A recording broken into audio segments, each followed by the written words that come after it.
আমরা আজকে হচ্ছে একটা সুন্দর একটা কি বানাচ্ছি বলো, সাবান বানাচ্ছি যাদের মুখে অনেক ব্রণ আর হ্যাঁ নিমের সাবান। মানে এটা অনেক উপকারিতা জানতে হলে অবশ্যই আমার ফুল ভিডিওটা দেখতে হবে। ফুলে যেখানে আছে কি কি উপাদান এটা সব আমি বলবো, এই জন্য ফুল ভিডিও আপনাদের দেখতে হবে। এগুলো দিয়ে আর হচ্ছে এগুলো দিয়ে আমরা একটা নিম সাবান বানাচ্ছি, যে এইটা কিসের উপকারিতা অবশ্যই আমরা ফুল ভিডিওতে বলবো।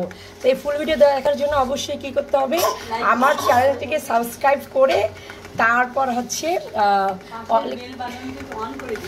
পাশের বেল বাটনটি অন করে দিলে কি হবে, অলে ক্লিক করে হচ্ছে আমার চ্যানেলে এসে আপনারা লং ভিডিওটা দেখতে পারবেন। তো কীভাবে তৈরি করবো অবশ্যই আমাদের সঙ্গে থাকবেন, পাশে থাকবেন, অবশ্যই ভিডিওটাও মানে উপভোগ করবেন, তাহলেই বুঝতে পারবেন। আপনাদের উপকারের জন্য এই ভিডিওটি বানাতে। ভালো থাকবেন, সুস্থ থাকবেন, আল্লাহ হাফেজ।